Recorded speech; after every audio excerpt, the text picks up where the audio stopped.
We have this from Tayler Hansen. Tenant Media shout out.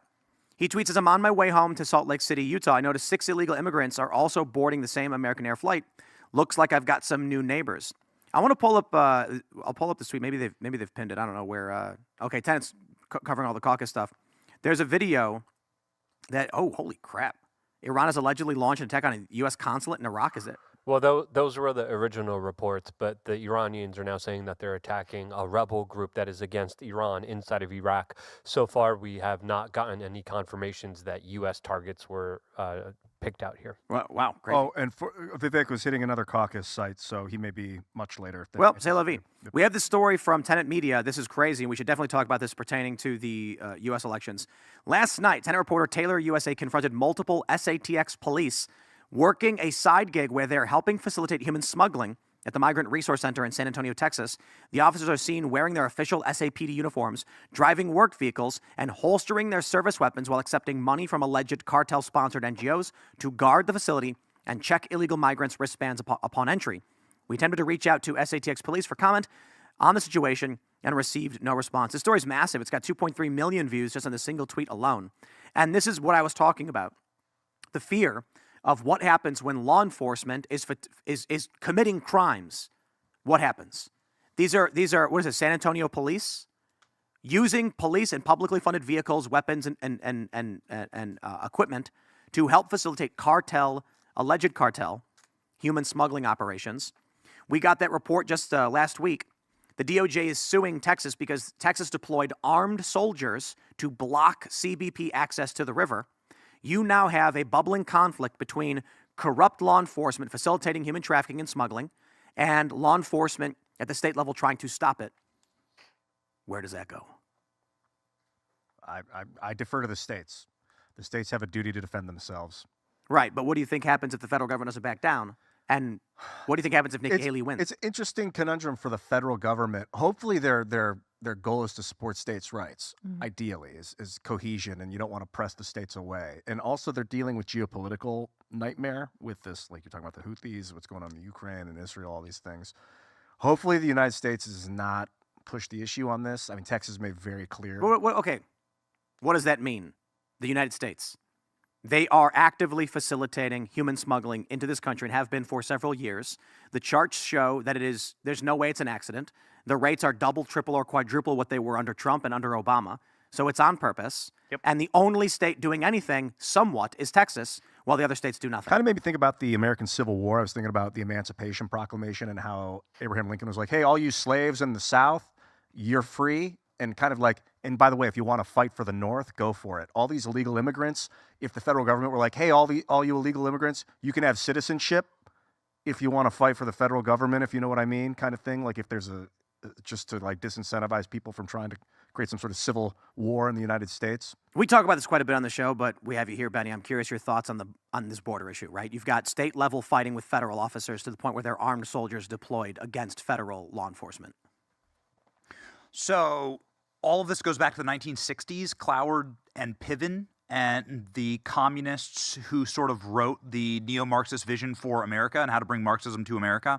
And one of the number one things you needed to do was balloon the welfare state large enough so that it actually collapses the federal dollar and the federal government's capacity. That's the number one way to create crisis. America would never be conquered. This was after World War II. So how do you actually bring down a behemoth like America? How do you bring down the beast that is America? You have to destroy it from within. You have to give it some type of horrible malady and something that is so insufferable that it can't move forward. And so their idea was swell the welfare rolls, which you saw with the Great Society program, swell the welfare rolls so big that the federal government can never afford it. And then that will create, of course, the millstones of high taxation and inflation that grind the middle class, and you get no middle class.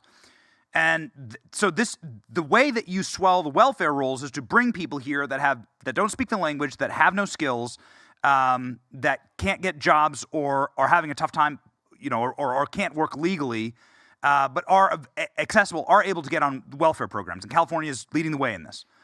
And that's the way that you actually collapse the United States of America. I think that's the ultimate strategy here. A lot of people are like, well, they'll vote Democrat. I think, fine, yes, maybe, yes.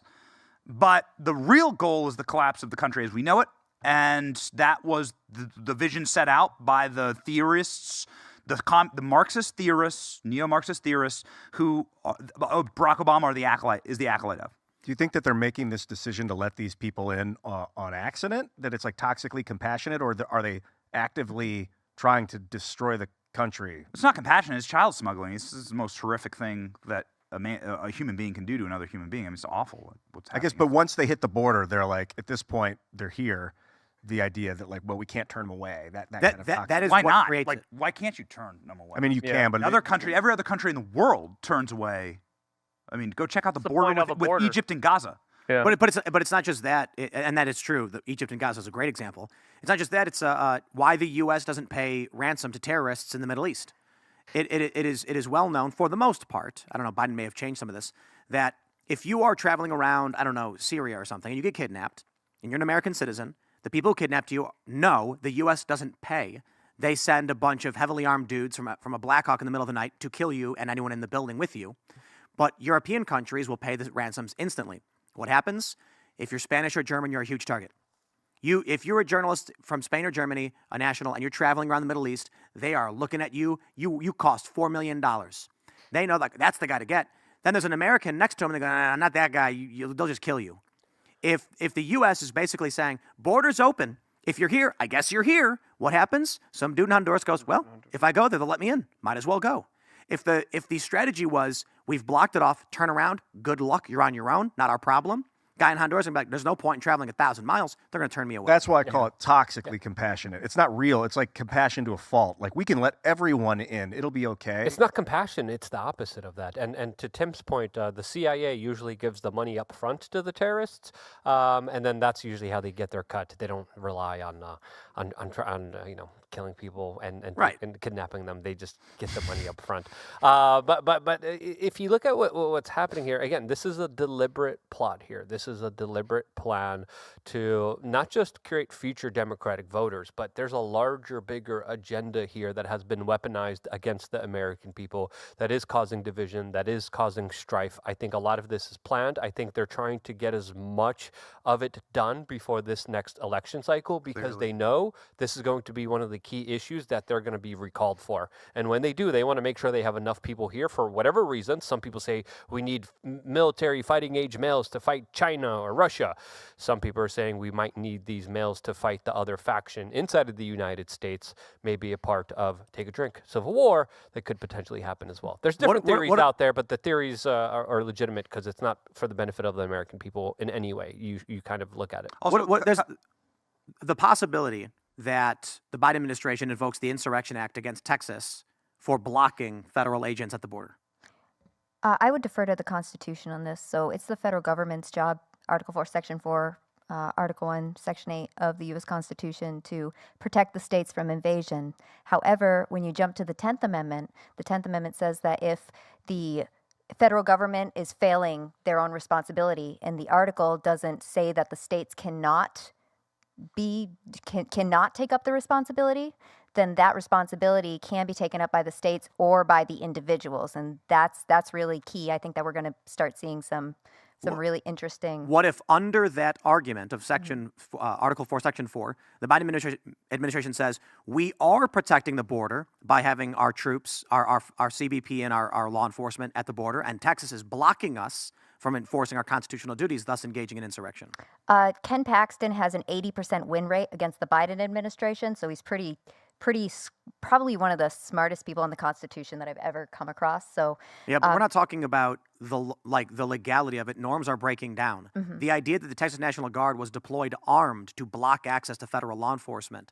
The concern there is at what point do both sides assert jurisdiction over the same area, and when that happens, who's going to try to arrest the other? Or does this really just come down to Biden administration just backs down instantly and says, we don't want to fight, we lose, you win? this is exactly what happened in Fort Sumter. That kicked off the Civil War. It was like an argument over a military base where like a localized militia started fighting federal forces. The Union forces were occupying Fort Sumter. After the secession, South Carolina said, you are not welcome to be here, leave. The Union forces were like, it's our base we built and paid for, you can't secede, it's illegal, we're staying. And I think the only actual death in that conflict was an accidental death on the side of the Union. I could be wrong.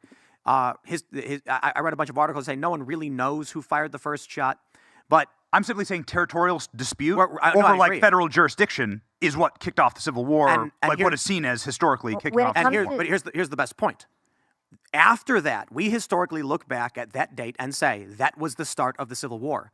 However, the actual first bloody battle was the First Battle of Bull Run, which even after the battle at Fort Sumter, local residents in the area did not believe Civil War could happen, even though we believe it already started, and were picnicking, watching the first bloody battle, which was chaos. So we look at this border issue, this jurisdiction issue, and perhaps that's it. Perhaps all we get is a standoff, which is happening now already with federal law enforcement, Texas National Guard, and we think nothing of it. And even after some CBP guy shoves a National Guard guy and then they try arresting someone and we're like, wow, they're fighting, we still don't think we're in it.